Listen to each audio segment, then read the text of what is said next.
Bienvenue dans ma chronique numéro 9, le souffle du changement. Aujourd'hui, je vais traiter d'un sujet qui a suscité de nombreuses polémiques, le voile. Alors, pourquoi ce sujet? Puisque je l'ai traité en 2012 sur la liberté de le choisir ou pas.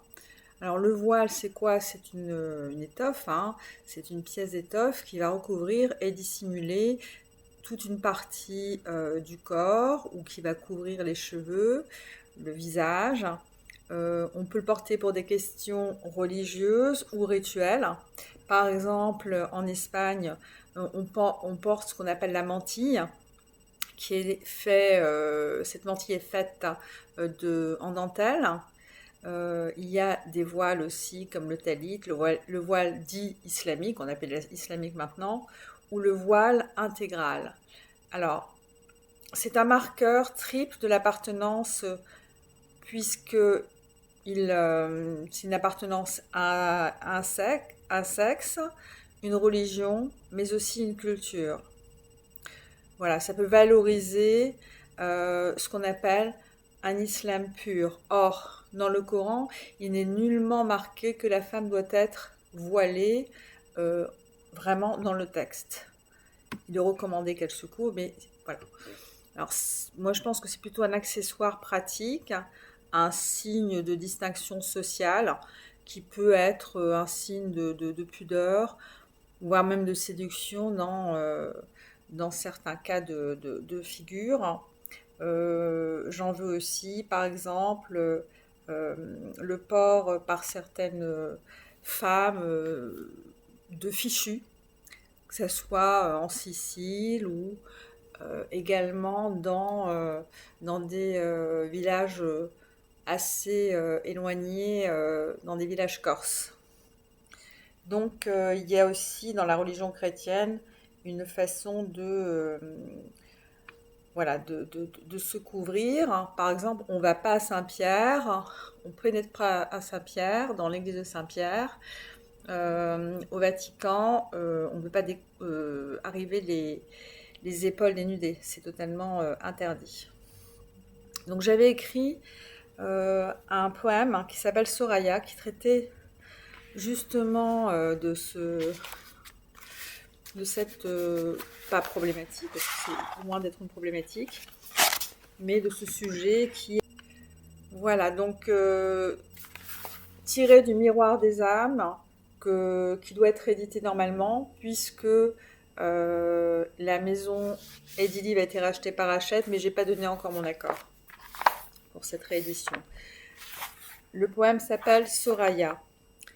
Immobile telle une statue, les traits terrassés par une grandissante peur, Soraya se trouvait là, repliée sur elle-même, en position fétale pendant des heures, sanglotant douloureusement, se remémorant son passé, ses oasis de bonheur, le délicieux temps d'avant, l'avènement de la tempête qui l'avait dévastée par cette horreur. La bise vient la réveiller, la tirer de cette torpeur, la sommant de prendre une décision, et ce sur l'heure. Le facétieux Sirocco tout à coup se leva, et taquin, avec ses longs cheveux dorés, joua. Puis, s'enhardissant, il descendit sous les jupes où il pénétra, en les soulevant, dévoilant tous les charmes de la belle osseuse émerveillée. Elle riait, riait, à gorge déployée de ses vents mutins, et de leur tour elle s'amusa. Sa décision était prise. Jamais elle ne capitulerait et cacherait ce don que Dame Nature lui avait donné, une beauté sans précédent, que de vils hommes égaraient, des passions mal aiguisées, une peinture abstraite de textes de loi mal digérés, voulés par un dessein malsain, par un désir malsain, dominer l'indomptable et un putride parfum diffusé, celui de la méconnaissance, de la peur du regard de l'autre et de la liberté. Le vent de la liberté était venu la motiver et décrier des règles religieuses qui, au grand jamais, n'avaient jamais été consignées ni n'avaient existé.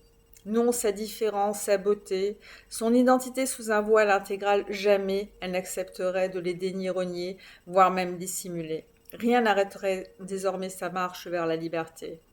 Marche que ses sœurs, il y a des années, avaient déjà commencé. Mais qu'un mauvais coup du sort, par trop magistralement orchestré, avait d'une seule traite, afin de mieux diviser pour régner des faits. Elle était libre, et libre, elle resterait. Voilà, c'était le poème qui traitait finalement du voile. Je reviens sur ce poème. Bien évidemment, là, on voulait imposer le voile à Soraya. Dans d'autres cas de figure, quand le voile n'est pas imposé, les personnes restent libres de vouloir le porter ou pas. Si elles le portent, c'est qu'elles ont choisi de le porter. Sur ce, je vous souhaite une bonne fin de journée et je vous dis à très vite pour une nouvelle chronique. Bonne soirée. De cette pas problématique, parce que c'est loin d'être une problématique, mais de ce sujet qui